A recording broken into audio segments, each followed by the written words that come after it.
मैं बस सड़क किनारे बारिश से बचने के लिए रुका था, तभी अचानक मुझे एक व्हील चेयर पर बैठी लड़की मिली। पहले मुझे लगा वो मुझसे हेल्प मांग रही है, लेकिन वो बस डरी सी मुझे देखती रही। थोड़ी देर बाद उसने हिचकिचाते हुए एक पुरानी सी गुल्लक निकाली। मेरा कोई नहीं है, क्या तुम मेरे फैमिली बन सकते हो? ये पैसे हैं, क्या मैं तुम्हें 2 दिन के लिए, एक दिन भी चलेगा? उस लड़की की उम्मीद भरी नजरें देखकर मना करने के शब्द जुबान तक आ गए, क्योंकि मेरे माँ बाप अचानक चले गए थे। बॉस ने जॉब से निकाल दिया था, सालों की गर्लफ्रेंड ने भी ये सुनकर साथ छोड़ दिया, और लैंडलॉर्ड ने घर से बाहर कर दिया। वॉलेट में बचे सिर्फ 137 रुपए। इस अजनबी शहर में बस यही मेरा आखिरी सहारा था। मैं उस बारिश में खड़ा टूट सा रहा था। तभी अचानक मुझे पीछे से कुछ ठकठकाने का एहसास हुआ। मैं मुड़ा तो देखा एक पतली सी नाजुक हाथ, जिसमें नसें साफ दिख रही थीं, एक छाता उठाए हुए थी। लग रहा था जैसे मुझे बारिश से बचाने की कोशिश कर रही हो। जब मैं मुड़ा तो देखा एक व्हीलचेयर पर बैठी लड़की थी। दुबली पतली, चेहरा पीला, बाल बिखरे हुए। फिर भी उस चेहरे की खूबसूरती छुप नहीं रही थी। बारिश उसके आधे बदन को भिगो चुकी थी, लेकिन उसे परवाह नहीं थी। वो बस मुझे छाते से बचाने की कोशिश में लगी थी। मुझे देखकर खुद पर हंसी आई। सोचा नहीं था कि एक डिफरेंटली एबल्ड लड़की को मेरी केयर करनी पड़ेगी। लेकिन थैंक यू कहने से पहले ही उसकी चेयर पीछे की तरफ खिसकने लगी। तब मुझे समझ आया कि यहाँ ढलान है, छाता छूट जाए, इसकी परवाह किए बिना मैं भागा। जब भी वो अपने हाथ से चेयर रोकने की कोशिश करती, तो और तेज हो जाती। आखिरी मोमेंट में मैंने चेयर पकड़ ली, लेकिन छाता उछलकर सीधे उसके सिर पर गिरा। लगा जैसे पहियों वाला मशरूम बन गई हो। मैंने पहले उसका हाल पूछा, ठीक हो? उसने थोड़ा कंफ्यूज होकर सिर हिलाया। इतनी रात को अकेले बाहर क्यों हो? ये पूछकर मुझे खुद पर शक हुआ। ये तो बिल्कुल वैसी लाइन थी जो बुरे लोग बोलते हैं। सच में उसने भी कुछ ऐसा ही रिएक्ट किया। डकर सिकुड़ गई। बस घूमने निकली थी। जाओ घर जाओ, मैंने कहा। उसने कहा, मेरा कोई नहीं है, कल नानी चली गई। मुझे लगा मैंने गलत सवाल पूछ लिया, और एक डरावना ख्याल भी आया, बिना किसी के व्हीलचेयर पर यह लड़की कैसे जिएगी? लेकिन ये मेरी प्रॉब्लम नहीं थी, मैं खुद अपना बोझ नहीं उठा पा रहा था। फिर भी शायद गिल्ट में मैंने उसे घर तक छोड़ने का फैसला किया। उसे लिफ्ट में बिठाकर जाने लगा, तभी उसने मेरी कमीज का कोना पकड़ लिया। बारिश में उसकी बात सुनकर मन में हल्की सी हंसी आई। ये लड़की खुद से बात भी ढंग से नहीं कर पाती, लेकिन दूसरों की चिंता जरूर करती है। मैंने कहा, छाता दे दो, कल लौटा दूंगा, अब जाओ। वो थोड़ी और डर गई, लेकिन कमीज का कोना नहीं छोड़ा। मुझे समझ आ गया वो अपने तरीके से रोकने की कोशिश कर रही थी। तो मैंने सोचा, अच्छाई पूरी करते हैं, ऊपर तक छोड़ देते हैं। लेकिन टॉप फ्लोर पर पहुंचकर पता चला कि उसका घर और ऊपर था। ऊपर एक टेरेस था, जो बारिश में भीगा हुआ था। कोई रैंप नहीं, कोई लिफ्ट नहीं, बस खड़ी खड़ी सीमेंट की सीढ़ियां। मैं सोच भी नहीं सकता था कि इस लड़की को नीचे उतरने के लिए कितनी हिम्मत लगती होगी। लेकिन अच्छा था वो हल्की थी।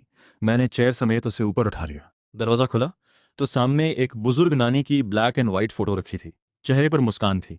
दरवाजे के पास कूड़े के थैले पड़े थे, जो साफ था। अकेले उनके लिए नीचे ले जाना मुश्किल था। रात को बाहर क्यों निकली थी, ये सवाल जहन में था। जब मैं जाने लगा तो वो बोली, आए हो तो जा क्यों रहे हो? मुझे थोड़ा अजीब लगा, लेकिन उसकी साफ और मासूम आंखें देखकर गुस्सा नहीं आया। तभी मुझे एहसास हुआ कि इस लड़की को शायद अंदाजा ही नहीं कि किसी अजनबी को घर बुलाना कितना डेंजरस हो सकता है। मैंने झुककर समझाया, किसी अजनबी को घर बुलाना ठीक नहीं, खासकर मेरे जैसे किसी को। वो एकदम से सहम गई। मेरे कोई नहीं है, तुम पहले हो, और मैं एडल्ट हूँ, आइडेंटिटी कार्ड है। ये आखिरी बात उसने बहुत कॉन्फिडेंस से बोली, बाकी सब हिचकिचाते हुए। मुझे हंसी भी आई और हैरानी भी। ये बात नहीं है, प्रॉमिस करो आगे से किसी अजनबी को घर नहीं लाओगी। जब मैं मुड़ा, उसने फिर कमीज पकड़ ली। तुम नहीं रुके तो नेक्स्ट टाइम नहीं होगा। मैंने एक लंबी सांस ली। बात उससे कम्युनिकेट करने की नहीं थी, बात थी उस अकेलेपन की जो मुझे भी महसूस होती थी। लेकिन मैं कोई संत नहीं था, और सामने एक ऐसी लड़की थी जो खुद की रक्षा नहीं कर सकती। मेरी टूटी जिंदगी का असर उस पर नहीं पड़ना चाहिए था। सुनो, मैं जानता हूं तुम्हें किसी की जरूरत है, लेकिन आज रहूंगा तो कल, परसों? मुझे पैसे कमाने हैं, हमेशा नहीं रह सकता। ये बात कड़वी है, लेकिन सच है, तुम्हें खुद जीना सीखना होगा। उसका सिर धीरे धीरे झुकता गया। मुझे लगा शायद ज्यादा कड़वा बोल दिया। देखो, मेरे पास कोई रिच लेडी नहीं है जो मुझे सपोर्ट करे, मैं खुद भूखा मर रहा हूँ। पहले सेटल हो जाऊं, फिर देखते हैं। ये सुनकर उसकी आंखें अचानक चमक उठीं। वो झटपट अंदर गई और एक पुरानी सी गुल्लक लेकर आई।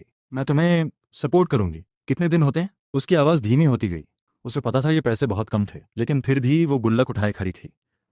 देखकर दिल भारी हो गया। ये पैसे शायद उसके आखिरी थे, और अगर मैं चला गया तो न जाने कितने दिन बाद किसी को पता चलता। मैंने सीरियसली पूछा, माँ बाप कहाँ हैं, सच बताओ। वो थोड़ी सहम गई, फिर रुक रुक कर बोली, पापा मामा ने छोड़ दिया, वो विदेश चले गए। नानी से भी कांटेक्ट नहीं था। मेरे मन में एक गहरी बेबसी उतर गई। उसने फिर गुल्लक आगे की। उसकी बाहें थक रही थीं, लेकिन नजर मुझ पर टिकी थी। इंसान खरीदे बेचे नहीं जाते, लेकिन माँ कहती थी बेच देंगे मुझे। उसकी बात सुनकर मन में कुछ टूट गया। उसके माँ बाप पर बेहद गुस्सा आया, और जैसे ही उसे मेरी चुप्पी से जवाब मिला, उसकी सारी रोकी हुई भावनाएं बह निकली। सॉरी, मुझे डर लगता है। उसके मोटे मोटे आंसू उसके बेजान पैरों पर गिर रहे थे। ये देखकर मैं हक्का बक्का रह गया। अरे रुको, रो मत, बात करो। जैसे ही मैंने ये कहा, उसने रोना एकदम बंद कर दिया, जैसे पॉज बटन दब गया हो। लेकिन आंसू चुपके चुपके गिरते रहे और उसने मुंह फुला लिया जैसे मैं ही जालिम हूं। अब मेरे पास कोई ऑप्शन नहीं था। ठीक है, बताओ क्या चाहिए। खाना। सच कहूं तो मुझे पहले से अंदाजा था, लेकिन सिर्फ खाने की बात सुनकर थोड़ी जान में जान आई। बोलते क्यों नहीं पहले?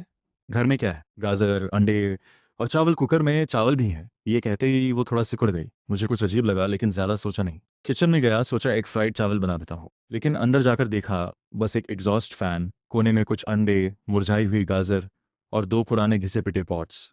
सच में देखकर दिल दुखा। लेकिन ऑयल, सॉल्ट, सॉस सब था, तो सिंपल फ्राइड चावल बन सकता था। जब मैंने सेल्फ कॉन्फिडेंस के साथ चावल कुकर खोला तो अंदर एक पूरी ग्रे रंग की दुनिया बसी थी, और नीचे का चावल इतना सख्त था कि वेपन की तरह लग रहा था। मैंने गहरी सांस ली और नजरें घुमाई।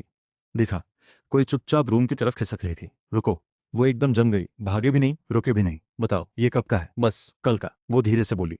ये कल का नहीं लगता, 3-4 दिन। ये तुम्हारी कुकिंग नहीं है, चावल कुकर की गलती है। वो मुंह में बड़बड़ाने लगी। मुझे हंसी आ गई, लेकिन जब पॉट साफ करते करते मैंने एक और बात सोची तो मन सहम गया। तुमने कितने दिनों से कुछ खाया नहीं? 2 दिन। उसने सिर झुका लिया। पेट ने भी टाइमिंग पर आवाज दे दी। सब क्लियर हो गया। देखो, जल्दी क्या है, कोई छीनेगा नहीं। मैंने खुद भी एक बाइट लिया, ठीक लगा। वो चुप हो गई, फिर और तेजी से खाने लगी। पहले मुझे लगा बस भूख है, लेकिन आधा खाते खाते उसकी आंखें भर आईं। खाना रुका नहीं, लेकिन आंसू भी नहीं रुके। फिर क्यों रो रही हो? कहीं मैंने ठीक से बर्तन नहीं धोया? वो हल्का हंसी, आंसू पोंछते हुए बोली, नहीं, बस याद आ गई नानी की। वो भी ऐसे ही कहती थी।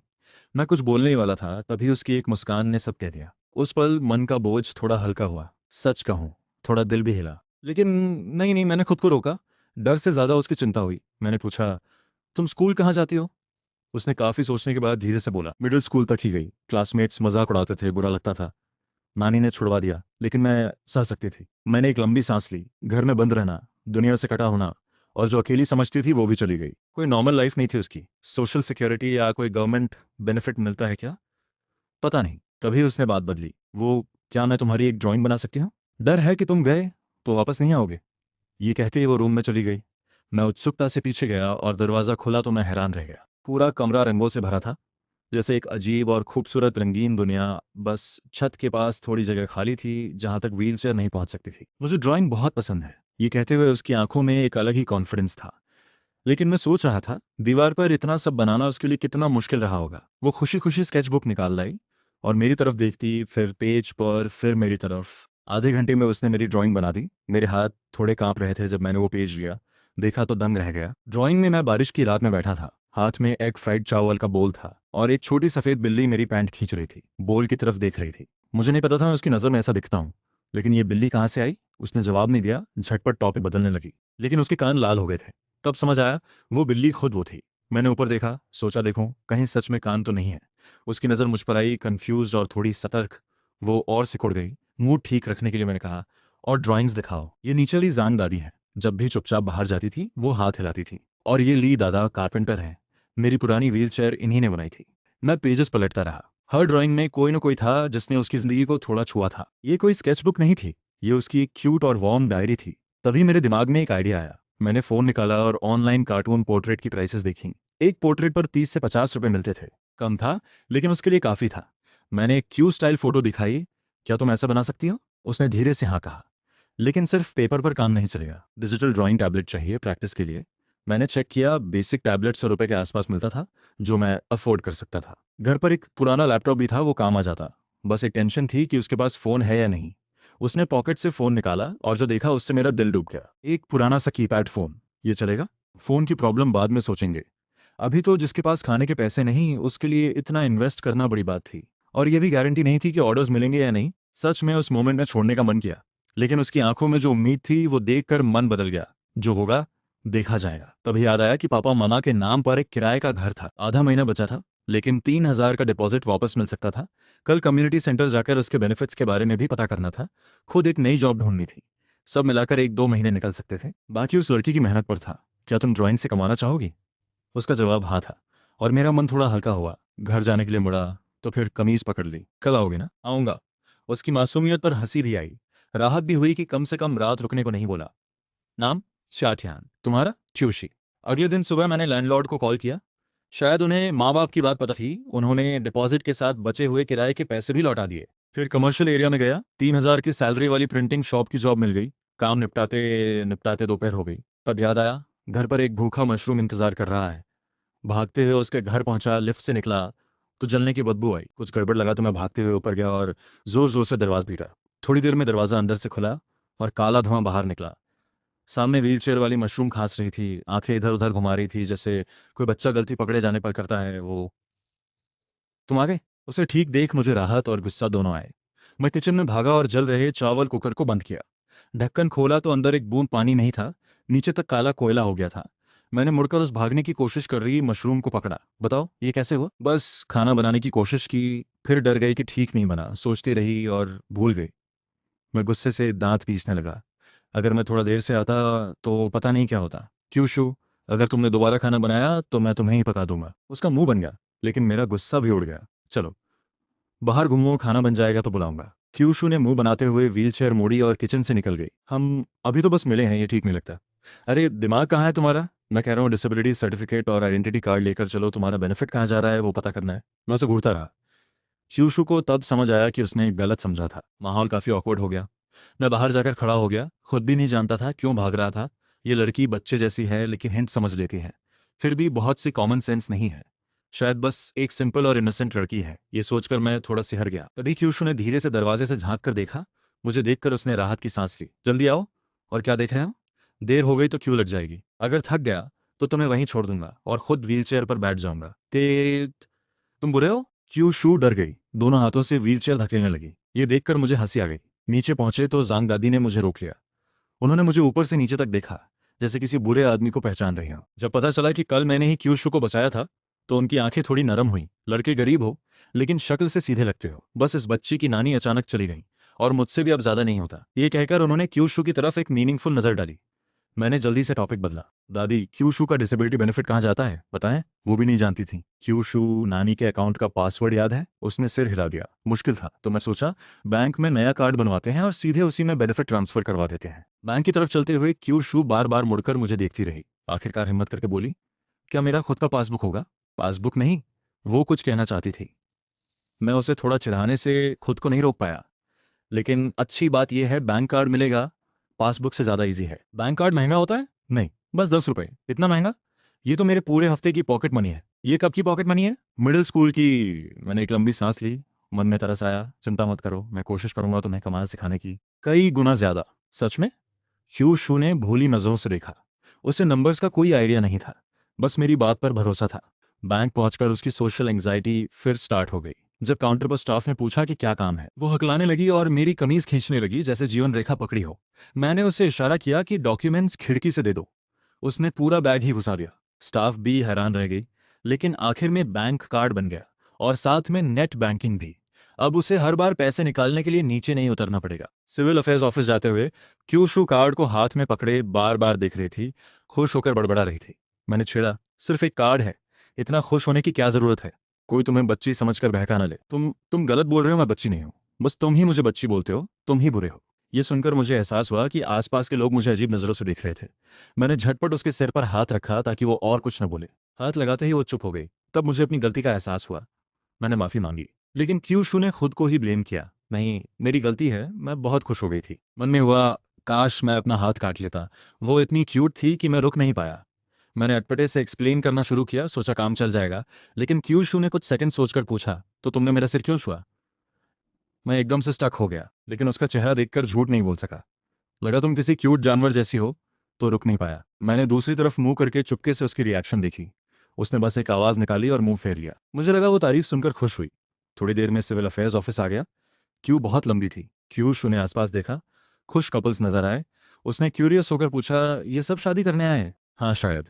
मैंने ज़्यादा कुछ नहीं कहा, डर था कि उसे कुछ नया सिखा दूंगा। लेकिन क्यूशू ने खुद दूर खड़े एक उदास कपल की तरफ इशारा किया। और वो शायद डिवोर्स के लिए आए हों या कोई और काम हो, जाकर पूछें। पूछना है तो तुम जाओ। बस इतना सुनते ही वो सिकुड़ गई। तुम इतना सब जानते हो, जरूर कई बार शादी की होगी। बकवास मत करो, मेरी कभी शादी नहीं हुई, यहाँ भी पहली बार आया हूँ। तो क्या मेरी शादी होगी? उसकी आंखों में थोड़ी उम्मीद आई, फिर धीरे धीरे फीकी पड़ गई। लेकिन कोई मुझे चूज करेगा, ये सुनकर मन में एक अजीब सा गुस्सा उठा। ये बात किसने कही? माम ने। कहती थी मेरे जैसी लड़की की शादी हो जाए, यही बहुत है। मुझे भी लगता है वो सही थी। अगर कोई सच में मुझे चूज करे तो मुझे बस यही काफ़ी है।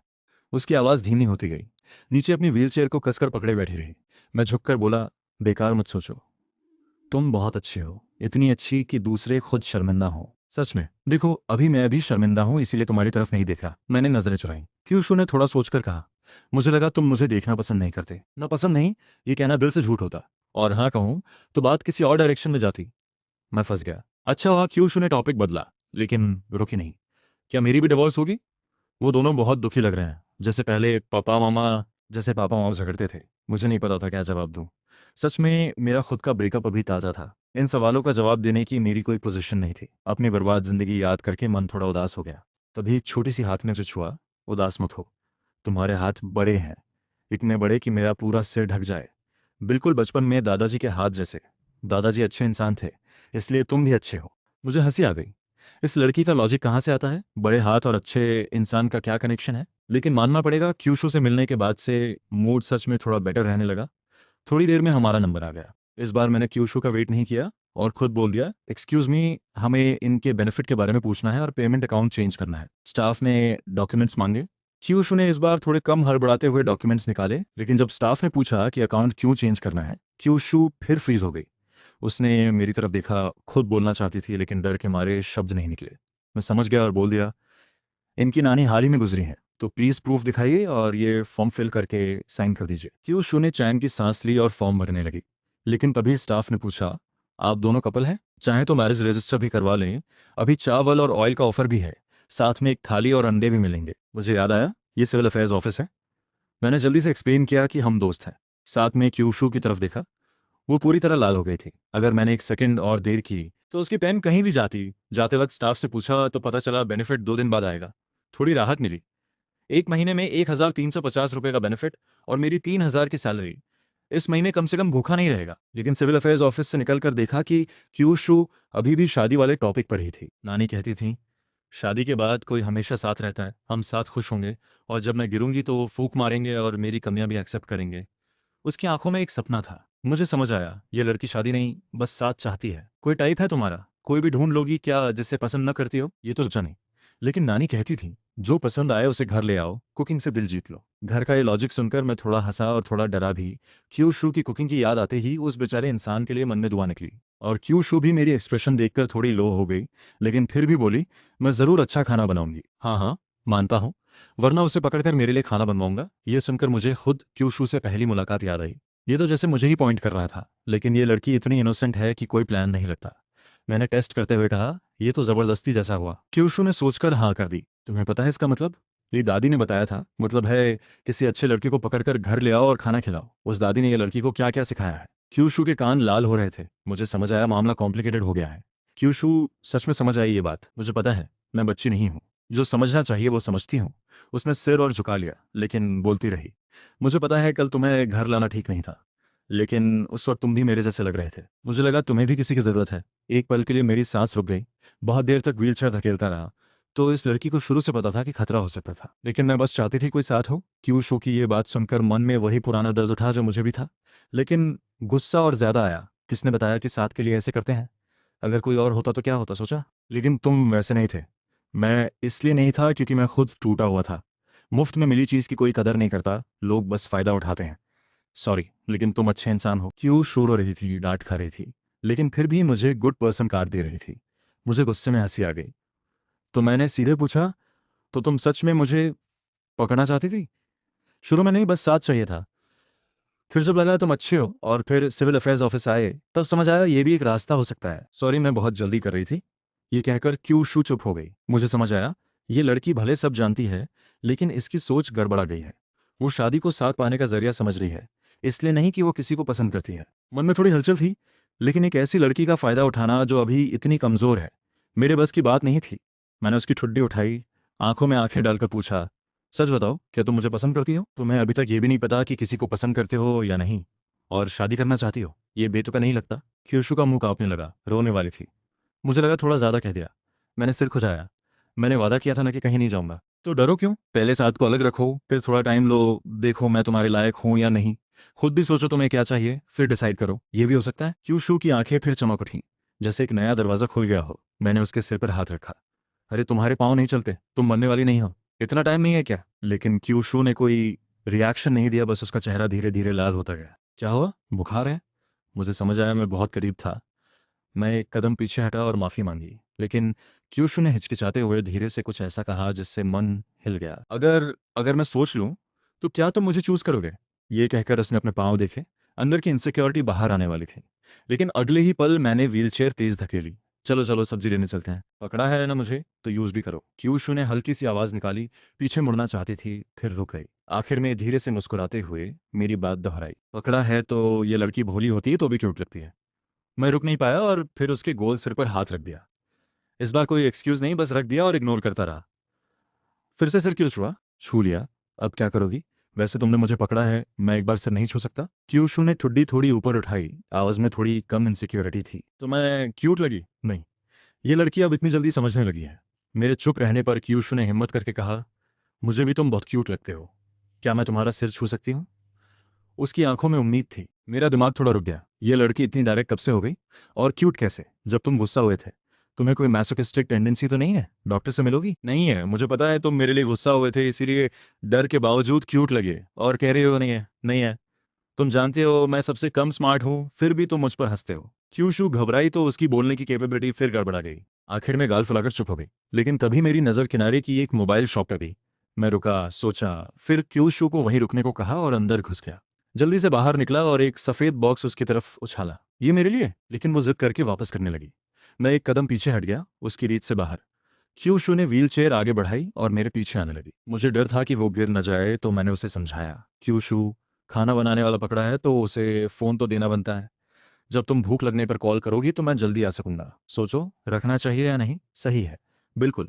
और बाद में पैसे कमाने के लिए भी यही काम आएगा। जब पैसे आए तो वापस कर देना। बहुत समझाने के बाद क्यूशू ने फ़ोन रख लिया, लेकिन वादा किया कि पैसे कमाकर वापस करेगी। देखकर समय हो चुका था। मैंने व्हीलचेयर पकड़ी और सब्जी लेने चलने लगे। खाने का नाम सुनते ही क्यूशू खुश हो गई, लेकिन अगले ही पल कुछ याद आया और घबरा गई। तुमने फ़ोन दिया और भाग तो नहीं जाओगे? नहीं, तो कब तक रहोगे? पहले खाना खाओ, फिर पूछना। शाम जल्दी ढल रही थी। मैंने जल्दी से बात घुमाई। खाना खाकर निकल जाऊंगा, कल फिर आऊंगा। बेईमान, समझ नहीं आया। मैं उस सवाल से बचना चाहता था जो पहले छोड़ दिया था। क्या मैं उसे चूज करूंगा? दिल के अंदर जवाब था, लेकिन खुद की ऐसी हालत में कोई ठीक जवाब दे पाना मुश्किल था। गरीबी में पली इनसिक्योरिटी, वो मुझ में भी उतनी ही गहरी थी जितनी इस लड़की में। लेकिन इस पल एक तीव्र इच्छा जागी। पैसे चाहिए, खुद की जिंदगी में एक मजबूत जमीन चाहिए। लेकिन अभी यह सिर्फ एक सपना था। क्यूशू ने निराश आंखें देखीं, कुछ कहना चाहा लेकिन चुप रही। जब मैं जाने के लिए मुड़ा तब वो बोली, रुक नहीं सकते? मैं ठिठक गया। याद नहीं कितनी बार रोक चुकी है, लेकिन इस भोली सी लड़की के लिए हमेशा थोड़ा और पेशेंस आ जाता है। क्या हुआ इस बार, क्या एक्सक्यूज है? मैंने मुड़कर हल्के से पूछा। तुम्हारे पास रहने की जगह नहीं है ना? क्यूशू ने धीरे से कहा। सीधे देखने की हिम्मत नहीं थी। पता कैसे चला? काफी देर चुप रहा, फिर एक थकी सी सांस ली। तुम, बदबू आ रही है। क्यूशू धीरे से बड़बड़ाई। तब मुझे याद आया, कल से बारिश में भीगा हूं, कपड़े भी नहीं बदले। फिर भी मैंने जिद की। इतना सफाई पसंद इंसान किचन इतना चमका देता है। रुको, तुम जीत गई, ठीक है। लेकिन मैंने फिर कहा, लेकिन रहूंगा कहाँ? तुम्हारे साथ नहीं रह सकता। फ्लोर पर सोना हो तो रात को उठना बैठना ऑकवर्ड होगा। और तुम सच में श्योर हो कि मेरे मन में कुछ नहीं आएगा? मेरी आवाज़ नरम हो गई। मुझे पता है तुम मुझ पर तरस खा रहे हो। हाँ। क्यूशू ने ऑनेस्टली सिर हिलाया, फिर पूछा, तो क्या तुम मान रहे हो कि तुम्हारे मन में कुछ है? मैं लगभग चौंक कर पीछे हट गया। ये लड़की इतनी जल्दी इवॉल्व हो रही है। मैंने माथा दबाया। सीधे जवाब नहीं दे सका, लेकिन मना भी नहीं किया। बस इतना करो, उन साफ आंखों से इस तरह मत घुरो और इतने इनोसेंट टोन में ऐसे सवाल मत पूछो। मुझे गिल्ट आती है। तो मैं नजरें हटा लूं? नहीं, मतलब, मैं फंस गया। सुनो, मैं मानता हूँ तुम खूबसूरत हो, सिंपल हो, कभी कभी इरिटेटिंग भी हो, लेकिन उतना ही क्यूट भी। कोई भी नॉर्मल आदमी होता तो मन में कुछ आता। मैं झुककर उसकी आंखों में देखते हुए सीरियसली बोला, इसीलिए मुझे खुद पर कंट्रोल रखना पड़ता है। समझ आई? हाँ। क्यूशू ने चुपचाप सिर हिलाया, फिर एक तरफ झुककर बोली, तो अगर मैं पहले तुम्हारे बारे में सोचने लगूं तो तुम्हें गिल्ट नहीं आएगी? मेरा दिमाग रुक गया। तभी मेरे गाल पर कुछ ठंडा और मुलायम छुआ। जब होश आया वो चेहरा तेजी से पीछे खिंच गया, पर वो चेहरा लाल हो रहा था। फिर भी वो अड़ी रही, जैसे जवाब चाहती हो। तुम। मैंने रिफ्लेक्सिवली गाल छुआ और दर्द से खड़ा हो गया। ये क्या किया? पता है क्या कर रही हो? मैं इमोशंस को साइड में रख नहीं पा रहा था। मुझे पता है, मैं बहुत कम स्मार्ट हूँ, बहुत सी बातें नहीं समझती, ये भी नहीं कि किसी को पसंद करना कैसे होता है। क्यूशू ने थोड़ा कड़वे लेकिन पक्के शब्दों में कहा, लेकिन मुझे यकीन है मैं तुम्हें पसंद करने की कोशिश ज़रूर करूंगी। यह, मैंने अपने फ्यूचर सेल्फ से तुम्हारे लिए थोड़ी सी पसंद उधार ली है, तो एक किस में क्या प्रॉब्लम है? ये कहते ही उसने सिर झुका लिया। मेरा दिमाग जाम हो गया। बड़ी देर बाद निकला, ऐसा भी होता है? होता है। क्यूशू ने फॉर्मली सिर हिलाया। तुमने फ़ोन उधार लिया, पैसे होने पर वापस करोगे? तो अपने फ्यूचर सेल्फ से थोड़ी सी पसंद उधार लेना क्यों नहीं होता? ये बात मुझ पर ही पड़ी। रुको, ये कोई लॉजिक है? कोई फ्यूचर से फीलिंग्स उधार लेता है? मॉर्गेज जैसा है, क्यूशू ने धीरे से कहा। और खुद से उधार लो तो वापस भी नहीं करना। तुम्हारी ये चालाकी सिर्फ मुझ पर ही यूज होती है, दूसरों पर यूज करूं? क्यूशू ने एक तरफ सिर झुकाया। नहीं, यह मेरे मुंह से अपने आप निकल गया और मुझे तुरंत पछतावा हुआ। क्यूशू हंस पड़ी। साफ था वो प्लान करके बोली थी। तुमने इससे सीखा? जो दादी से। क्यूशू ने गर्दन सिकोड़ी। एनीवे, पकड़ा है तो खिलाना पिलाना तो होगा। अभी ये सोच ही रहा था कि पीछे से धक्का लगा। ये कब पीछे आई? वो जोर से धकेल रही थी। जाओ जल्दी नहाओ, बदबू आ रही है। वो कोशिश कर रही थी लेकिन ज्यादा ताकत नहीं थी। मैंने सिंबॉलिक तरीके से 2 कदम बढ़ाए। सच में रहना यहाँ सोच लिया। मैंने फ्यूचर से पसंद उधार ली है, इसलिए अभी मेरे मन में है। तुम्हें बर्डन नहीं होगा। यार, ये इस तरह काम नहीं करता। मेरा सिर दुखने लगा। फ्यूचर की बात कोई नहीं जानता। पता नहीं ये उधार पसंद निकली या नापसंद। हो सकता है कुछ दिनों में हम अजनबी हो जाएं। क्यूशू का सिर झुक गया। मुझे एहसास हुआ मैंने उसकी कमजोर जगह छू ली। लेकिन इससे पहले मैं कुछ कहता, क्यूशू ने खुद कहा, तो प्रूफ कैसे करूं? एक और किस? तुम्हें आदत लग रही है। मैं लगभग टूट गया, हाथ ऊपर उठाए। ठीक है, मान लिया, चलो।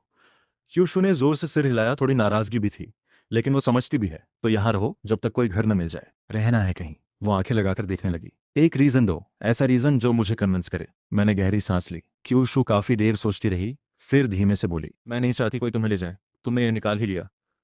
मैंने मुश्किल से एक शब्द निकाला, ठीक है। सच में? क्यूशू ने बड़ी आंखों से देखा। मैंने नहीं देखा। कॉर्नर में रखा बैग उठाया और बाथरूम में घुस गया। दरवाजा बंद हुआ, पानी चला और मेरी चीख भी। ठंडा पानी। 10 मिनट बाद साफ कपड़ों में बाहर आया। फ्लोर पर व्हीलचेयर के निशान साफ थे। क्यूशू व्हीलचेयर से उतरकर जमीन पर बैठी थी चुपचाप। फ्लोर साफ कर दिया। और व्हीलचेयर से नीचे क्यों आई? क्यूशू ने ऊपर देखा। नीचे आई तो तुम्हारे पास रह सकती हूँ। एक पल के लिए दिल रुका। ये लड़की बहुत डायरेक्ट है, जीने नहीं देती। मैंने जबरदस्ती ब्लैंक फेस बनाए फोन का बॉक्स उठाया जो अभी तक बंद था। बस ऐसे ही बैठी रही। हाँ, क्यों? उसे कोई इशू नहीं लग रहा था। मैं सोच भी नहीं सकता था उसकी रोज की जिंदगी कितनी अकेली होगी। मैंने बगल में बैठी उस छोटी सी लड़की को देखा। खुद को बिजी नहीं रखोगी? मन में तुम हो इसलिए बोरिंग नहीं लगा। क्यूशू ने मुझे देखकर कहा। उसकी चमकती आंखें सीधे मेरी तरफ थीं। मन में कुछ उठा। मैंने जल्दी से टॉपिक बदला। इसीलिए फोन सीखना जरूरी है। अभी तुम इतना इमेजिन कर रही हो, फोन होगा तो और भी बेहतर होगा। सच में? हाँ बिल्कुल। मैंने फोन बॉक्स उसकी तरफ बढ़ाया। क्यूशू ने उसे पलट पलट कर देखा। नाखून से खुरचा। कुछ नहीं हुआ तो सीधे मुंह लगा ली। की से खोलो। ओह। क्यूशू ने ओबीडियंटली चाबी निकाली। बॉक्स खुला। एक चमकदार काली स्क्रीन अंदर रखी थी। उसने बड़े ध्यान से उठाया। आंखें और चमकने लगी। पसंद आया? मैंने उसे देखा। अपने आप मुस्कुराहट आ गई। पसंद आया। क्यूशू ने झूमते हुए ऊपर देखा। वो बड़ी बड़ी आंखें सीधे मुझ पर टिकी थी। तो जल्दी से ऑन करो। मैंने नजर हटाई। दिल की धड़कन जरा तेज हो गई। ये लड़की हमेशा सबसे बड़ा अटैक सबसे आम मोमेंट में करती है। इतने पास से कोई पसंद बोले तो असर होता ही है। अच्छा हुआ स्मार्टफोन की सेटअप आसान थी। क्यूशू ने थोड़ी ही देर में बेसिक चीजें सीख ली। लगता है सीख गई। वो खुशी से मेरी तरफ देखने लगी। चेहरे पर लिखा था, तारीफ करो, अच्छा है, काफी स्मार्ट हो। मैंने बिना सोचे तारीफ की और उसके गोल सिर पर हाथ फेर दिया। क्यूशू चुप रही, जैसे इस आदत की आदी भी हो गई हो, और हैरान भी। जब तक मैंने हाथ नहीं हटाया वो उसी पोजीशन में बैठी रही। मैं क्यूट कहाँ से हूँ? अब भी इस लड़की की डायरेक्ट क्वेश्चंस की आदत नहीं पड़ी। और वो करती कैसे है? इतना क्यूट चेहरा लेकर इतने डेंजरस सवाल पूछती है। मेरी एस्केप इंस्टिंक्ट फिर काम करने लगी। क्यूट हो इसीलिए कि चावल कुकर जला दिया। क्यूशू ने यह बात मन में दोहराई और खुद को समझाया, तुम्हें क्यूट लगती हूँ। वो मुस्कुराने लगी। बस हंसते मत रहो, जल्दी से कांटेक्ट ऐड करो, फिर सो जाओ। मैंने जल्दी से फ़ोन निकाला। क्यू क्यू है या व्हाट्सएप? क्यूशू आसानी से भटक गई। तुम्हें यह भी पता है मैं अटक गया? सच में? इतने अकेले रहने के बावजूद इसे पता है? ये अनयूजुअल नहीं है। छोटे फ़ोन में क्यू क्यू था? उसने वो पुराना फ़ोन दिखाया। मैंने स्क्रीन देखी। वो ऐप तो बंद हो चुकी थी। लेकिन आईडी देखा तो रुक गया। क्यूशू को खाना बनाना नहीं आता। क्यूशू का चेहरा तुरंत लाल हो गया। फ़ोन खींचकर छुपा लिया। वो वो पुरानी बात है, मुझे अंडे तो बनाने आते हैं। क्यूशू एक्साइटमेंट में ज़मीन पर हाथ मारकर थोड़ा खिसकी, लेकिन बैलेंस बिगड़ा और सीधे मेरी गोद में गिर गई। देखो, इतना बड़बड़ाया गिर गई। मेरी आवाज़ रुक गई। हाथ हवा में था, कहाँ रखूं समझ नहीं आया। और ये लड़की गिरने के बाद बिल्कुल हिली नहीं, बस मेरी गोद में मुंह छुपाए बैठी रही। जब पाँव सुन्न हो गया तब मैंने कहा, कब तक ऐसे रहोगी? सोना है तो अपने रूम में जाओ। मेरी आवाज़ थोड़ी बदल गई थी। ताकत नहीं है, उठा दो। क्यूशू ने धीरे से कहा, खुद उठो। मैंने ज़बरदस्ती स्ट्रिक्ट बनने की कोशिश की, लेकिन लग रहा था ये लड़की जानबूझकर कर रही है, तो यहीं सो जाती हूँ। अरे बेईमानी मत करो, मुझसे ज़्यादा नहीं सहा गया। मैं दांत पीसते हुए झुका। क्यूशू ने चुपके से दोनों हाथ ऊपर किए। मैं टूट गया। सिर खुजाया और धीरे से उसे प्रिंसेस कैरी में उठाया। यह नकली बेहोश छोटी बच्ची बहुत हल्की थी। जैसे ही मेरी गर्दन पर उसके हाथ आए, मैं बड़बड़ाया, तुम्हारी सारी चालाकी मुझ पर ही लगती है। मुझे परवाह नहीं, क्यूशू और सिकुड़ गई, चेहरा मेरी छाती में छुपा लिया। किस किया, हक किया, आप जा नहीं सकते, वरना रूंगी। मन थोड़ा हिला, एक लंबी सांस ली, कहा ना नहीं जाऊंगा। लाइट बंद की, दरवाज़ा बंद हुआ। अंदर से एक पतली सी रोशनी दिखी। Good night Shatyan. बस आवाज़ से ही उसके हंसी का अंदाज़ा लग रहा था। गुड नाइट, मैंने खाली हवा में जवाब दिया और व्हीलचेयर के पास बैठ गया। कॉन्टैक्ट ऐड नहीं हो पाया था। पता चला उसके फ़ोन में बस 2 पैसे बचे थे। कोई प्लान नहीं, कल ब्रॉडबैंड लगवाते हैं। मैंने छत को देखते हुए सोचा। बिस्तर पर लेटा तो नींद नहीं आई। असल में यहाँ लेटकर एहसास हुआ कि इस लड़की की ज़िंदगी कितनी मुश्किल है। नहाते वक्त पता चला कि गीज़र भी नहीं है। सर्दी में कैसे काम चलेगी। एसी तो दूर की बात, एक पुराना सा पंखा कोने में पड़ा था। बहुत देर करवटें बदली, बाहर कुछ सिगरेट्स पिए, तब जाकर आंख लगी। सुबह किसी ने जगा दिया जैसे। नींद से उठा, घड़ी देखी, 6 बज रहे थे। चारों तरफ देखा, याद आया कि कहाँ हूँ। चुपचाप खाना बनाया, सब्जी बनाई, तैयार हुआ और निकलने लगा। लेकिन दरवाजे का हैंडल पकड़ते ही मन में कुछ खालीपन आया। पीछे उस कमरे के दरवाजे को देखा, खालीपन थोड़ा कम हुआ। कुछ भूल रहा था। जल्दी से स्टिकी नोट्स पर लिखा, भागा नहीं हो, खाना चूल्हे पर है, सब्जी भी 2 वक्त का खाना होगा। चुपके से दरवाजे पर लगाया, सोचा शायद काफ़ी नहीं, और नोट्स लिखे सबसे दिखने वाली जगह पर लगाए। तब जाकर तसल्ली हुई। निकलते ही ब्रॉडबैंड वाले को कॉल किया, शाम का टाइम फिक्स किया। फिर उस शॉप की तरफ गया जो कुछ ज़्यादा सीरियस नहीं लगती थी। सुबह 8 बजे शटर बंद था। मैं सोच में पड़ गया, बंद हो गई क्या। करीब 1 घंटे बाद एक आवाज़ आई, अंकल इतनी सुबह यहाँ मेडिटेशन कर रहे हो। लिन ले दूर से नाश्ता ले खुशी खुशी चिल्लाई, बॉस आप कितने बजे खोलते हो। 10 बजे, 1 घंटे पहले आए काफ़ी है। मेरे मन में एक घुटन सी थी। चलो नाश्ता करते हैं। लिन ने हाथ हिलाया, फिर नीचे सिगरेट के टुकड़े देखे। अंकल 1 घंटे में आधा पैक, कैंसर नहीं डरता। अंदर चलो। मैंने चुपचाप टुकड़े जूते से दबाए। खाना खाने के बाद बॉस ने डायरेक्टली मुझे गेम खेलना शुरू कर दिया। 2 दिन हो गए, कोई काम नहीं हुआ। ये बेकार फीलिंग मुझे बेचैन कर रही थी। बॉस कुछ रियल काम करें, वरना मुझे गिल्ट हो रही है। काम? कैसा काम? गिल्टी क्यों? मुझे एक्सप्लेन नहीं आया, बस बोला, लग रहा है एम्प्लॉय की तरह कोई वैल्यू नहीं दे रहा, जॉब जाएगी तो। उसने हाथ हिलाया और अटेंशन इकोनॉमी, इमोशनल वैल्यू जैसी बातें समझाने लगा। फिर डायरेक्टली फ़ोन निकाला और 3,000 ट्रांसफ़र कर दिए। बस पैसों की चिंता थी ना, ये महीने की सैलरी। लिन ने फ़ोन रख दिया। मैं काफ़ी देर सोचता रहा, ये मुझे ही क्यों, सस्ते में मिलते हो और थोड़े इनोसेंट भी हो। लिन की आंखें चमकी। वैसे तुम ग्रूमिंग टाइप हो, इंटरेस्टिंग। आने वाले दिनों में लिन लो मुझे कपड़े दिलाने ले गई, बाल कटवाए, एक घिसे पिटे से आदमी को ढंग का बना दिया। कमर्शियल एरिया में एक दिन अचानक एक्स गर्लफ्रेंड सू यू मिल गई। उसे लगा मैं उसका इंतजार कर रहा हूँ। ऑकवर्ड होने लगा। तभी लिन ले ने आइसक्रीम लिए एंट्री मारी और डायरेक्टली बोली, ओहो एक्स है, फिर भी ओरिजिनल क्वीन बनने का एक्ट। उसने आइसक्रीम मेरे मुंह में ठूंस दिया, रख मारी, ये मेरा मूडी वाला छोटा कुत्ता है। सुयू कुछ नहीं बोल पाई और झल्लाते हुए चली गई। थैंक्स, मैंने ऑकवर्डली सिर खुजाया। यार भाई है। लिन ने हाथ हिलाया, फिर करीब आई, बट सीरियसली तुम्हारा टेस्ट भी कमाल है। उसे चूज किया। मैंने सर पकड़ लिया। खैर शॉप पर लौटे तो दोपहर हो चुकी थी। प्रिंटर आने पर सही से काम शुरू होगा। काम का नाम सुनते ही मैं एनर्जेटिक हो गया। लेकिन तभी मन में उस लड़की का ख्याल आया। खाना खाया होगा, बोर तो नहीं हो रही, अकेले बाहर तो नहीं निकल गई। मन भटकते हुए मुझे एहसास हुआ कि उसके साथ रहते वक्त टाइम जल्दी गुजरता है। यह सोचकर अजीब सा लगा और मन में कुछ भागने की ख्वाहिश उठी। काम के बाद सीधे घर नहीं गया, पहले पुराने किराए के घर गए। कपड़े, टॉयलेटरीज और पुराना लैपटॉप उठाया, सामान लेकर बिल्डिंग में पहुंचा। दूर से जो दादी हाथ हिला रही थी, बेटा आ गए। मैंने हाँ कहा, लेकिन उन्हें देखकर थोड़ी बेचैनी होती है।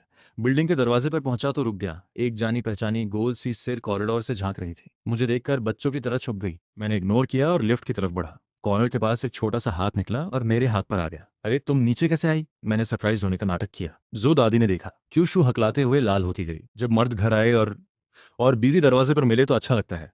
मैं प्रैक्टिस कर रही थी। मेरी आंखों के आगे अंधेरा छा गया। इस इलेक्ट्रॉनिक ब्रेन ने अब नया लेवल अनलॉक कर लिया। तुम खुश नहीं हो? मेरी चुप्पी देखकर क्यूशू ने डरते हुए देखा। खुश हूँ। मुझे एहसास हुआ।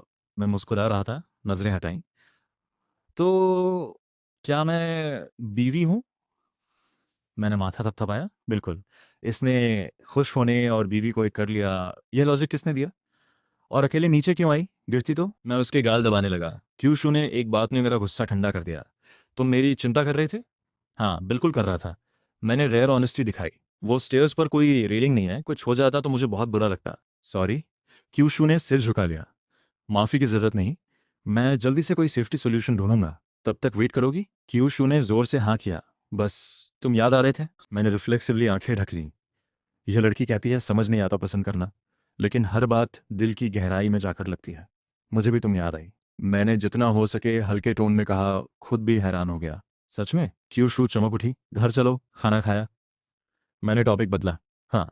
उसने अपना छोटा सा पेट थपथपाया। लिफ्ट में जाते हुए मन उड़ रहा था। ब्रॉडबैंड वाले को कॉल करना था, लेकिन लिफ्ट में क्यू शू ने पूछा, हम अभी कपल हैं? मेरी टेम्पल में खिंचाव हुआ। जो बात गले में घूम रही थी निकली तो बस पता नहीं। तो कपल कैसे होते हैं? साथ खाना खाना, साथ चिपके रहना, और थोड़ी किस हग वगैरह। ये कहकर खुद पर थप्पड़ मारने का मन किया, क्योंकि यह सब तो लगभग हो ही चुका था। क्यू शू और ज़्यादा सोचने लगी तो मैंने जल्दी कहा, लेकिन सबसे ज़रूरी है एक दूसरे को पसंद करना। क्यू शू फिर थोड़ी मायूस हुई। तो तुम मुझे कब पसंद करोगे? ऐसा सवाल पूछते हो जिसका जवाब किसी के पास नहीं होता। तुम्हें खुद नहीं पता अपने बारे में, और मुझसे पूछ रही हो? लिफ्ट से निकलते ही क्यूशू ने मुंह बनाया। मैं फ्यूचर से बोरो कर सकती हूँ, तुम भी कर लो। ये कोई हुआ बे है क्या? अंदर जाओ, मैं सब्जी लेकर आता हूँ। दरवाज़ा बंद हुआ। मेरी एक उंगली भी कांप रही थी। कहाँ गड़बड़ हुई? लेकिन सच पूछो तो मुझे लगने लगा था मैं उसे पसंद करता हूँ, लेकिन क्या मैं उसके लायक हूँ? ये सवाल उठा तो जेब में पड़े 3,000 रुपयों ने अजीब सी हिम्मत दी। हालांकि सोचा, पहले भी कुछ हज़ार में रिलेशनशिप चल जाती थी। इतना सोचना बंद। मेरे मन ने एक यू टर्न लिया। किस हो गई, हग हो गई, अब कहाँ जाएगी? जो होगा देखा जाएगा। बजाय इन उलझनों में डूबे रहने के, जिंदगी बेहतर बनाने पर फोकस करना ज्यादा जरूरी था। हालात पहले से बाहर जा चुके थे, और एक लड़की इतनी हिम्मत दिखा रही है तो मैं कायर कैसे रहूं? रास्ते में ब्रॉडबैंड वाले को कॉल कर दिया। ब्रॉडबैंड लगने के बाद क्यू शू डर के मारे रूम में छुप गई। वर्कर के जाने के बाद ही धीरे से निकली। जब मुझे पकड़ा था तब ये डर कहाँ था? वो अलग था। क्या अलग? तुम अच्छे लगते हो देखने में भी। आज भी ये लड़की बेतुकी बात करते करते कॉम्प्लीमेंट दे देती है। वाईफाई कनेक्ट हो गया, चैट्स डाउनलोड करो। क्यों क्यों खुलते ही मैसेजेस की बाढ़ आ गई। कई साल पुराने मैसेजेस थे। आखिरी मैसेज आधे महीने पहले का था। मैंने स्क्रॉल किया। क्यूशू की उंगली स्क्रीन पर रुक गई। अच्छी दोस्त? मैंने धीरे पूछा। उसने कांपते हुए हाँ किया। हाँ, क्लासमेट थी। जब मैं स्कूल छोड़ गई उससे बता नहीं पाई। ठीक है। मैं सोच में पड़ा। क्यूशू एकदम घबरा गई। वो लड़की है। तुम मुझे छोड़ोगे तो नहीं? इतना घबराओ क्यों? मैंने प्रोफाइल पिक्चर देखी, एक्सप्रेशन वाली थी। क्यूशू ने हेजिटेट करते हुए टाइप किया और मैसेज भेजा। एक वर्ड। दूसरी तरफ से रिएक्शंस की बाढ़ आ गई। क्यूशू ने फिर टाइप किया। दूसरी तरफ आग बुझ गई। फिर क्यूशू ने सीरियसली सोचकर एक एक वर्ड टाइप किया। मुझे एक आदमी मिला। उसने फोन दिलाया। मैंने जो हाथ उठाया था वो वापस रख लिया। जाने दो। ये दोनों मिलकर भी एक नॉर्मल इंसान नहीं बना सकते। उन दिनों के बाद मेरी और क्यूशू की क्लोजनेस बढ़ती गई।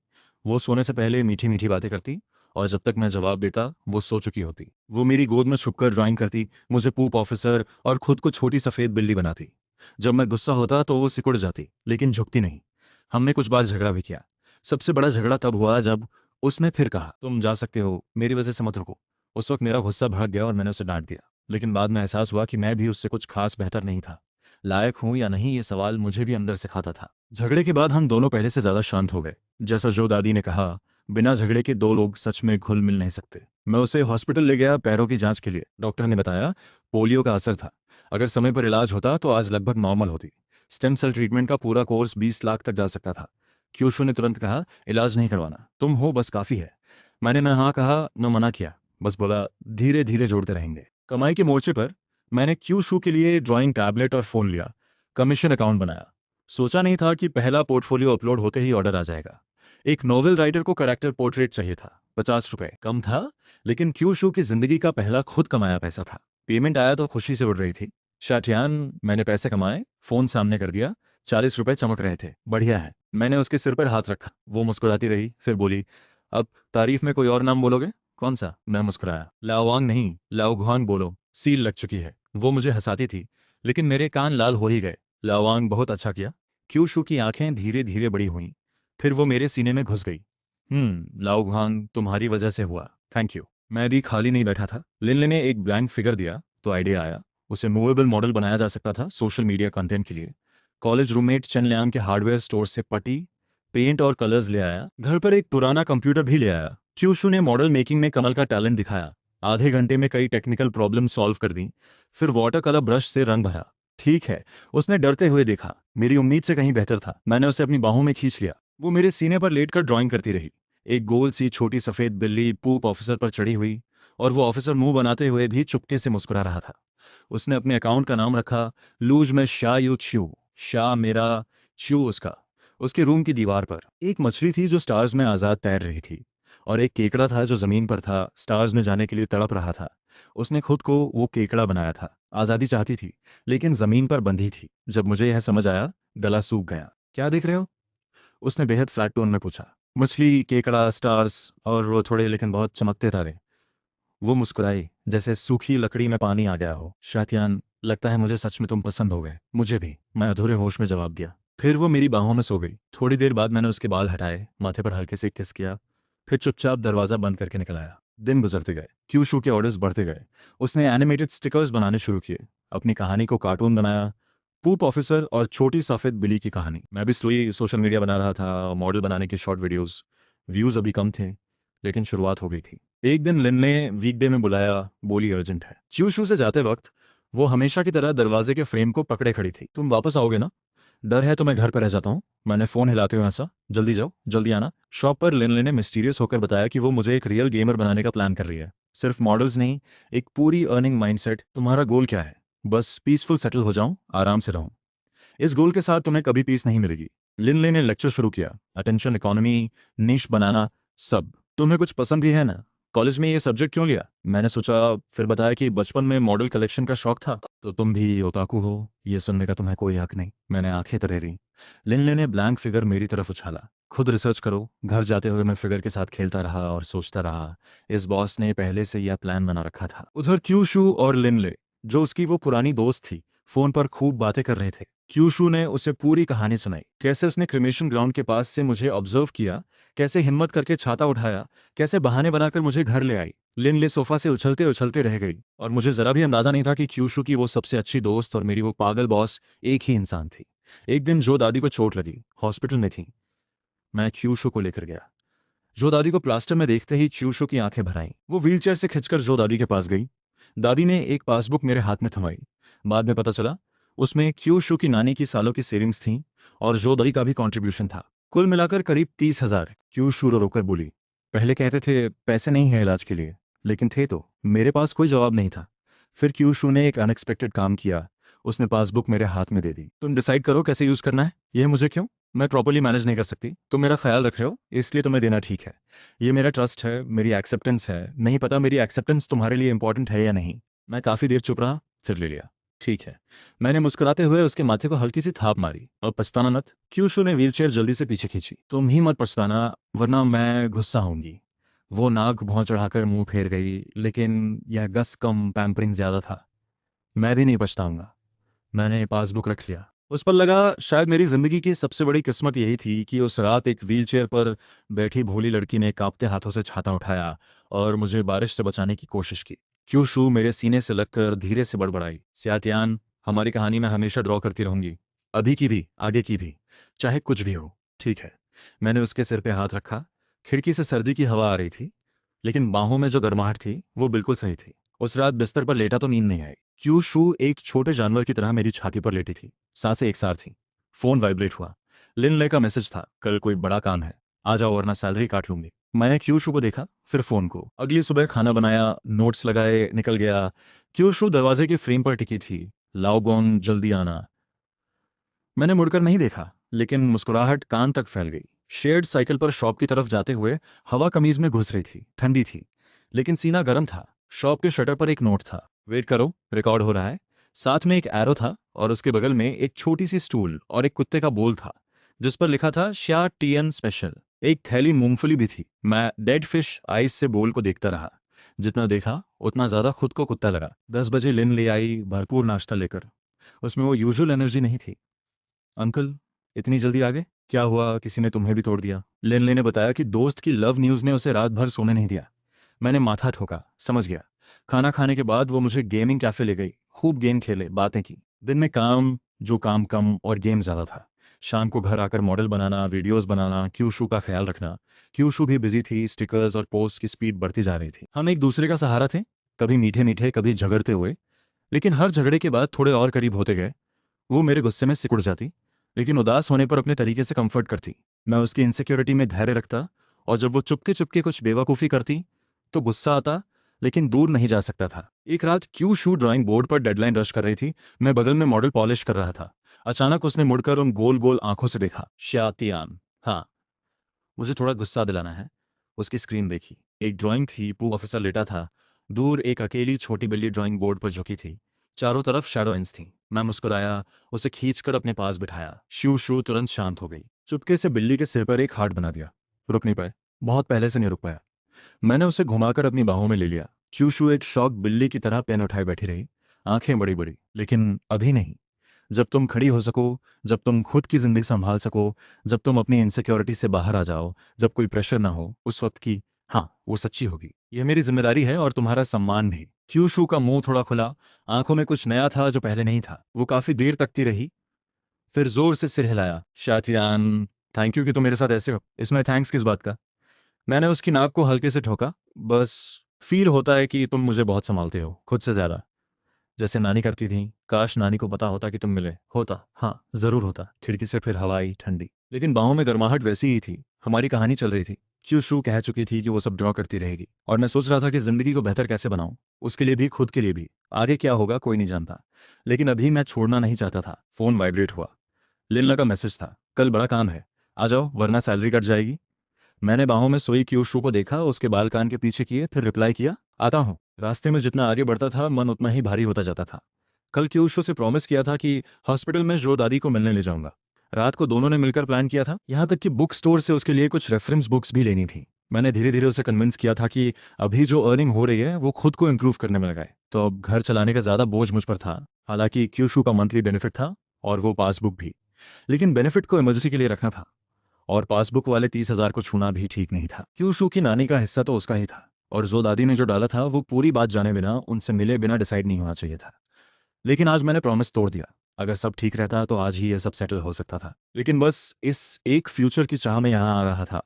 ये काम शुरू से रिलायबल नहीं लगती, फिर भी मन इसी तरफ था, क्योंकि मुझे पता था मुझे अभी क्या चाहिए। इस फाइनेंशियल सिचुएशन से बाहर निकलने का रास्ता शायद यही बॉस दे सके।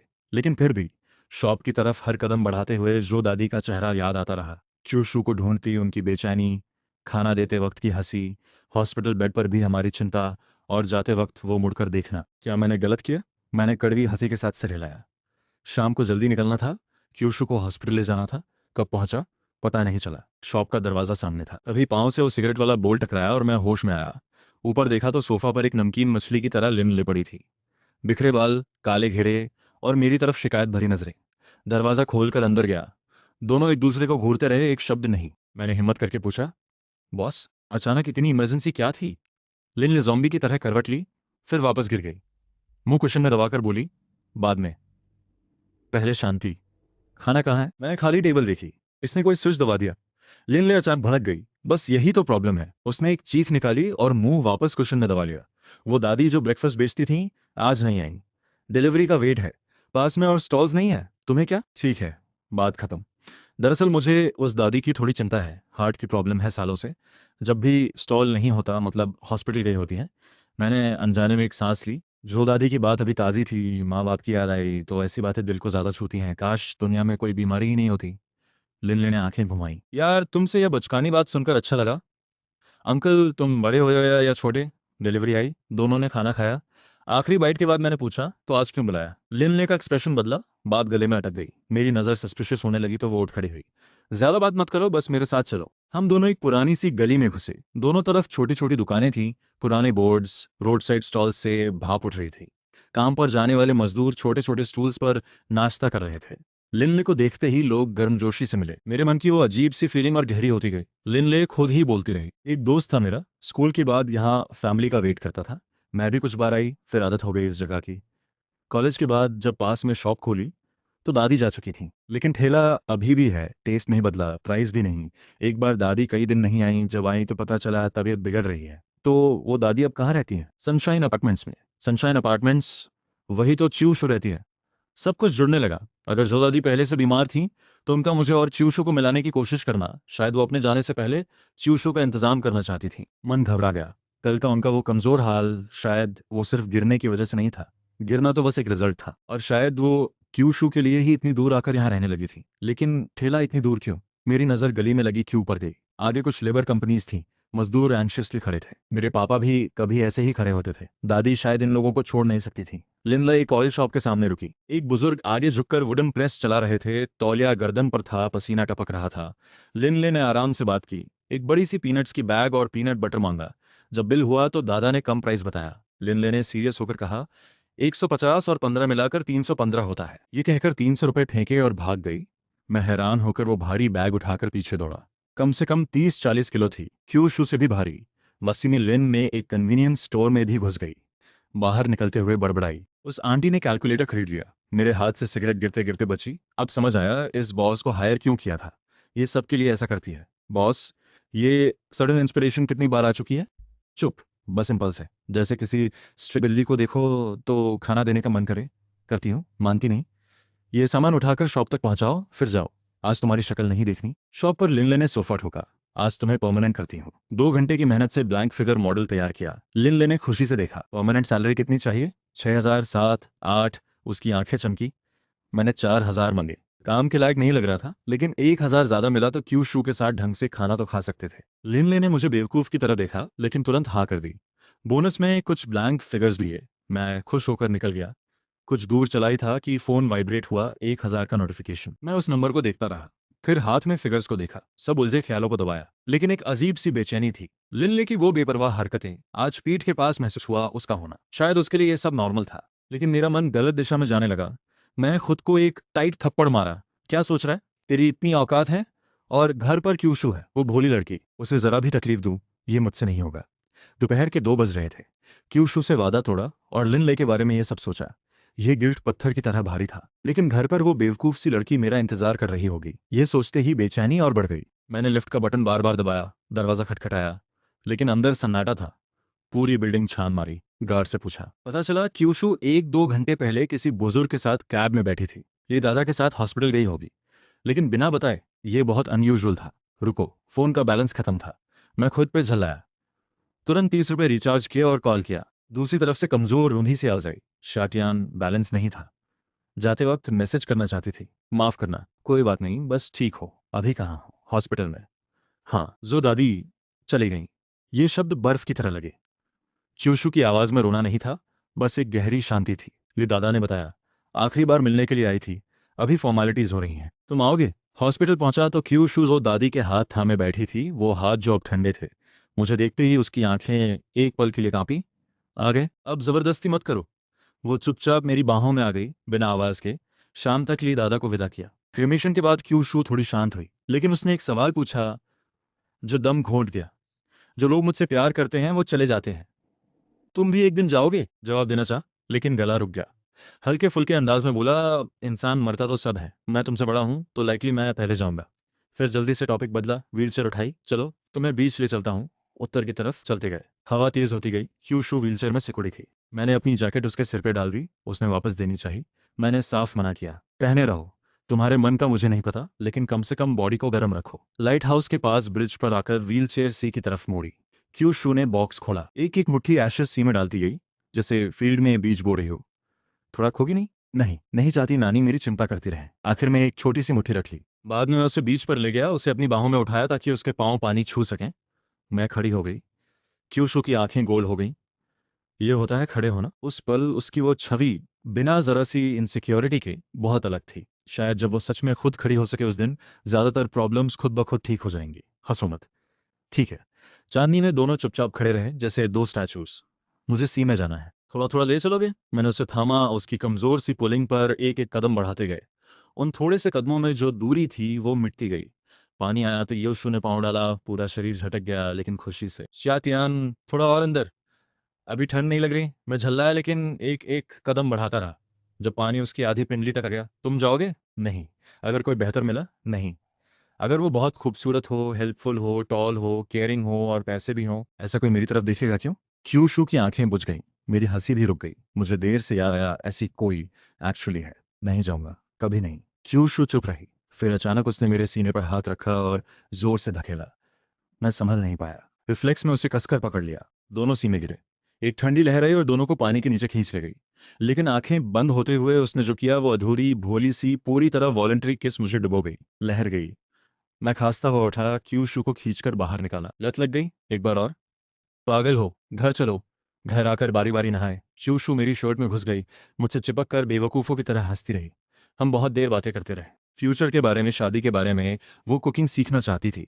मेरा इंतज़ार करना, साथ घूमना, जब चल सकूंगी तो तुम और ज़्यादा पसंद करोगे, जैसी भी हो हमेशा। तो मुझे पाँव वापस चाहिए। अच्छे दिन बीतते रहे, क्यू शू के ऑर्डर्स बढ़ते गए, मैं सोशल मीडिया में लगा था। एक दिन लिन ले ने मांगा कन्वेंशन के लिए बुलाया। उसने मुझे एक डिसेबल्ड ऑफिस वर्कर जैसा स्टाइल दे दिया। कन्वेंशन में लिन ले एक ग्रुप के साथ थी। एक चेहरा जाना पहचाना सा लगा, लेकिन याद नहीं आया। तभी उसने बोला, तुम भी इस फील्ड में आ गए? मैं शेन्यान हूँ, भूल गए? मेमोरी एक झटके से खिंची। शेन्यान, मिडिल स्कूल का एक हफ्ते का वो पहला क्रश, एक डेयर गेम के किसने शुरू किया था और मेरी इनसिक्योरिटी ने अजीब से खत्म कर दिया। अब खुशहाल दिख रहा था, घर भी था और हिंट दे रहा था कि सपोर्ट करने में इंटरेस्ट है। मैंने बस इतना कहा, वो सब पुरानी बात है। लिन ले बड़े चाव से देखती रही। बाद में जब मैंने पूरी बात बताई तो उसने एक लाइन कही, तुम इसलिए पैसे नहीं कमा पाते क्योंकि तुम चालाक नहीं हो। तो तुम कह रही हो चालाकी करो? नहीं, तुम्हारे जैसे लोगों के लिए जगह कम होती जा रही है। एक ही तरीका है, जो करना हो पूरे दिल से करो और उसे पूरा करो। तुम पर अभी भी कोई रोक नहीं है, खुद ही अड़ंगे लगाते हो। घर आया तो क्यूशू बिल्ली की तरह दरवाजे के फ्रेम पर टिकी थी। उन दिनों क्यूशू की ड्राइंग स्पीड बढ़ती गई। मैं मॉडल्स और कंटेंट में लगा था। लेकिन एक सुबह खांसी से नींद टूटी, पूरा बदन गर्म था। क्यूशू रात भर जागती रही, पुरानी कमीज से मेरा माथा पोंछती रही। और उसने मेरा फोन उठाकर लिन ले को मैसेज किया, लीव के लिए। सॉरी, मुझे तुम्हारी तरफ से मैसेज नहीं करना चाहिए था। तो मान लो ये एक एक्सचेंज था। तुमने रात भर मेरा ख्याल रखा और उसके बदले में मुझे राइट है कि मैं तुम्हारे लिए डिसाइड करूं, ठीक है ना? उसने हंसते हुए कहा, यार, तुमने पूरी रात जागकर मेरा केयर किया, ये तो बनता ही था। फिर वो पहली बार अकेले बनाया हुआ स्क्रैम्बल्ड एग लेकर आई। कलर थोड़ा ज़्यादा डार्क था, पर सोया सॉस डालने से टेस्ट अच्छा निकला। सच में अच्छा था क्या? खुद ट्राई करो तभी पता चलेगा। क्यूशू ने धीरे से एक बाइट लिया, चेहरा रिलैक्स हो गया और जो टेंशन थी वो भी निकल गई। जब वो ठीक हुआ तो मैंने उसके साथ रिहैबिलिटेशन ट्रेनिंग शुरू की। वो बहुत डरा हुआ था, पर दांत भींच कर करता रहा। एक दिन बर्फ पड़ी, मैं उसे पीठ पर बैठाकर बाहर ले गया। वो खुश होकर बर्फ में होल्स बनाने का 2 स्नोमैन बनाए और फोटो भी लेनी थी। मैं डरता था, पर इस बार खुशी जीत गई। उसने पहली बार खुद कैमरा फेस किया। हाथ कांप रहे थे, पर शटर दब दिया। फोटो में वो मेरी तरफ देख रहा था और मैं ग्रेजुएशन फोटो स्टाइल में अकड़ कर खड़ा था। थोड़ा सिली लग रहा था। दिन मीठे और बिजी होते गए। क्यू शो के शॉर्ट वीडियोस बेहतर होते गए, व्यूज बढ़ने लगे। एक दिन उसने एक फनी वीडियो देखा, उस स्टाइल में खुद भी बना डाला और उसके 8,000 व्यूज आ गए। मैं फेमस हो गया। यार, एक बड़ा हिट तो है। तुमने एक्सीडेंटली वायरल फॉर्मूला पकड़ लिया। साथ ही मेरे कंटेंट पेज पर पहला कस्टम ऑर्डर आया। एक फैन को हाईसे राइडर सीरीज का मॉडल सेट चाहिए था, 300 रुपए का। पहली बार खुद कुछ कमाया था। जब सब कुछ सही होने लगा तभी कुछ बातें सामने आने लगी। लिन ने मुझे सिटी के पास एक सीक्रेट फिशिंग स्पॉट पर ले गया। वहां उसका उतना ही अनरिलायबल चाचा मिला। दोनों नोक झोंक करते रहे। समझ आया कि ये तो फैमिली का स्टाइल है। पर फिर लेना सीरियस हो गया। उसने जो दादी के जाने की बात कही, बोला, बचपन से एक दोस्त को खोया और इस बार दादी का इलाज भी नहीं करवा पाया। मेरे दिल पर गिल्ट और भारी हो गया। अगर मैंने उस दिन बता दिया होता कि दादी हॉस्पिटल गई हैं, शायद सब कुछ अलग होता। तुम्हें पहले पता था ना? हाँ, देखो, उस सैड फेस को मेरा भी मन खराब हो गया। तुम अपनी बीवी से डरते हो? डर से ज्यादा खोने का डर है। दरअसल तुम सही कह रहे थे, हम दोनों अलग हैं। मुझे रोटी पानी की चिंता नहीं थी, इसलिए मैं जान पाया कि मुझे क्या चाहिए। तुम्हारी सिचुएशन अलग थी, पर मुझे इन बातों से फर्क नहीं पड़ता। हम दोस्त हैं। अब मन की बात छुपाना बंद करो। मैं कैसी हूँ? लगता है गर्लफ्रेंड बनने के लिए ठीक नहीं।